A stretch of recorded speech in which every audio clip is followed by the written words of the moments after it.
Assalamualaikum warahmatullahi wabarakatuh dan salam sejahtera. Nama saya Muhammad Taufik Abdul Jamil akan menerangkan tentang tugasan individu yang saya lakukan yang bertajuk Perkembangan Perekonomian Pengurusan di Syarikat Kyocera.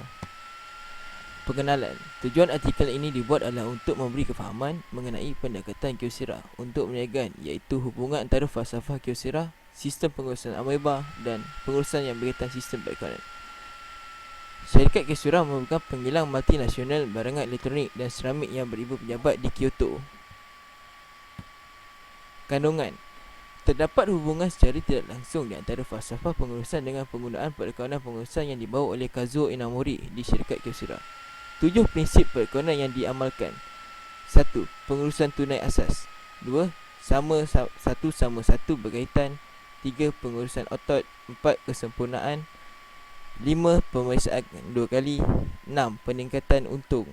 7. Pengurusan yang telus.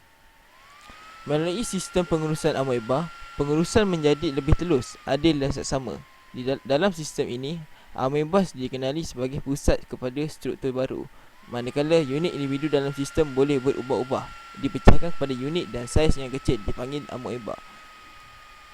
Setiap pemimpin ameba bertanggungjawab dalam prestasi setiap unit. Berdasarkan pengiraan konsep keuntungan pekerja atau keuntungan pekerja setiap jam, setiap ketua ameba boleh menguruskan ahli mereka dengan cara mereka sendiri. Kebiasaannya ahli ameba adalah di antara 3 hingga 50 orang. Walaupun penggunaan sistem ini semakin meluas di seluruh Jepun, namun terdapat 4 kekurangan yang ada pada sistem pengurusan ameba ini. Antaranya ialah orang yang mengawal perekonomian anak syarikat tidak bersetuju dengan kaedah perekonomian kos Kyocera. Yang kedua, kurangnya sokongan daripada pihak atasan mengenai sistem pengurusan ameba. Perbezaan pendapat ke atas sifat dan mekanisme ke atas penghasilan dan jualan menggunakan sistem ameba. Yang terakhir sekali ialah sifat kontrak pekerjaan bertentangan dengan penggunaan sistem pengurusan ameba. Kesimpulannya,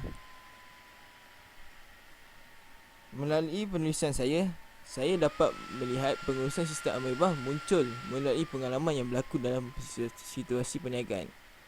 Sistem pengurusan ameba yang dibenarkan oleh Kazuo Inamori telah menunjukkan bahawa ia mempengaruhi sistem perekonomian pengurusan dalam meningkatkan prestasi perniagaan.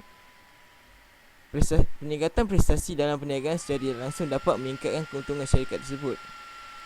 Melalui sistem ini, apa yang saya dapat lihat, semua pekerja dalam organisasi menerima tanggungjawab yang sama dalam melaksanakan satu tugas yang diamanahkan, dan ia dipanggil sebagai ameba. Kebebasan yang diamalkan oleh sistem ini dalam pengurusan syarikat dapat menggalakkan persaingan sihat untuk mencapai tujuan, visi dan misi yang telah ditetapkan. Daripada situ, kita boleh lihat prestasi pekerja tersebut sama ada meningkat atau menurun.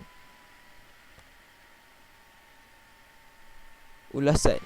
Berdasarkan artikel tersebut, apa yang saya dapat ulaskan, sistem ini mampu memberi kesan kepada perekonomian kos dan perekonomian pengurusan masa kini. Kerana dunia masa kini, kita dapat lihat bahawa berlaku peningkatan dalam kos yang menyebabkan pengurangan keuntungan yang dialami oleh sesebuah syarikat.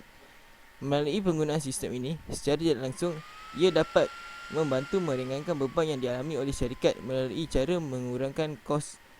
Sistem ini banyak menekankan pengurusan asas tunai yang masuk segala urusan yang berkaitan perniagaan perlu dilakukan mengikut asas tunai. Selain itu, objektif ujian sebuah perniagaan adalah untuk mendapatkan perniagaan seperti yang kita ketahui.